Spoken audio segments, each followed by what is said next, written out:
Film স্টাইলে তারা মেরেছে।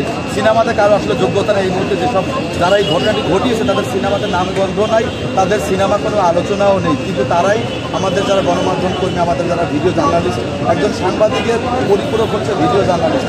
ভিডিও জার্নালিস্ট যদি ভালোভাবে ছবি না নিতে পারে সেই রিপোর্টটাই কিন্তু আসলে অসম্পূর্ণ হয়ে যায়।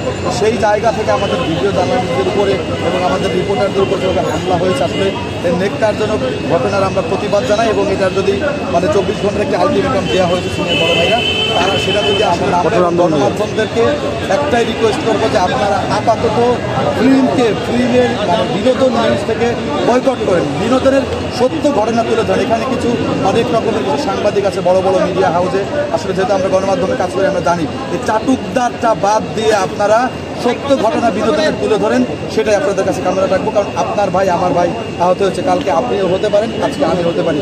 অ্যাটলিস্ট শিল্পীদের কাছ থেকে সন্ত্রাসী কর্মকাণ্ড আমরা কখনোই প্রত্যাশা করি। ছিলেন পুরো ঘটনার জন্য তীব্র নিন্দা জানাচ্ছি। অ্যাসোসিয়েশনের সাথে আমরা একত্রিত হয়ে মানববন্ধন অংশগ্রহণ করেছি এবং প্রতিবাদ জানিয়েছি। আমাদের যে 5টা দাবি আছে, 5টা দাবি না মানার মধ্যে আমরা এখানে অবস্থান করে আহত হয়েছে, সে ভাইদের খোঁজখবর নেয়নি। আমরা আর কয়েক ঘন্টা পরে আমাদের নতুন কর্মসূচি আমরা ঘোষণা করব। তার মেয়েকে প্রশ্ন করা হয়েছে আপনার মায়ের সিনেমা আপনি দেখেছেন কিনা, এই প্রশ্নে কি পাশ থেকে শিবাসনা কয়েকজন আপনাকে জানায় যে আপনি এই ধরনের প্রশ্ন করতে পারেন না, আপনি একজন ইউটিউবার।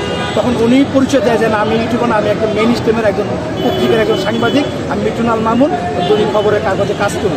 তার বলার পরও তাকে বলে যে আপনি এখানে বেরিয়ে যান। উনি ওখানে প্রতিবাদ করে আপনি কে বলার আমি বেরিয়ে যাবো, আমি সংবাদ সংগ্রহ করতে এসেছি, আমার প্রশ্ন ভালো না লাগলে আপনি না করতে পারেন। এই কথা বলার পরে তাকে ধাক্কা দিয়ে বের করে দেওয়া হয় এবং তাকে হামলা করা হয় তার উপরে, এবং ওই ফাইটার বাহিনী সহ হামলা করে। তখন আমরা যখন এই ঘটনার পরে আমরা চাই সামনাসামনিতে, তখন তারা ভাইরাল হয়ে যাচ্ছে, তারা ভাইরাল হতে চায়।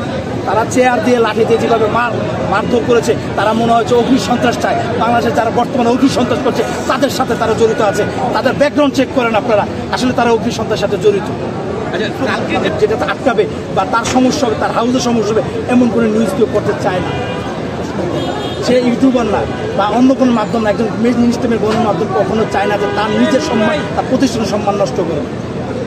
তাহলে গতকালকে এই জিনিসটা কিছু সাংবাদিক ভাইরা আছে যারা চাকরিদার, যারা তাদের টাকায় বড় হয়, তাদের নাম কোনো নামি দামি প্রতিষ্ঠান নেই, তারা এই কাজগুলো করতেছে। তুমি চেয়েছিল যে জিনিসগুলো ঘটে যে আমি একটু নায়ক সাজবো, আসলে নায়ক সাজতে সে এমন নায়ক হয়ে গেছে, মানে কি বলবো, আর বলার কিছু নেই। কারণ মানুষকে এভাবে কেউ পিটায় না। ইতিহাসে তো বিরল, এই গতকালকের ঘটনা তো ইতিহাস বিরল। এফডিসিতে এবং শিল্পী সমিতিতে বাংলাদেশের শিল্পীদের মাঝে এটা বিরল একটা ঘটনা যে এরকম একটা ঘটনা ঘটেছে। এখন আমাদের আসলে আপনাদের দাবি এবং আমাদের দাবি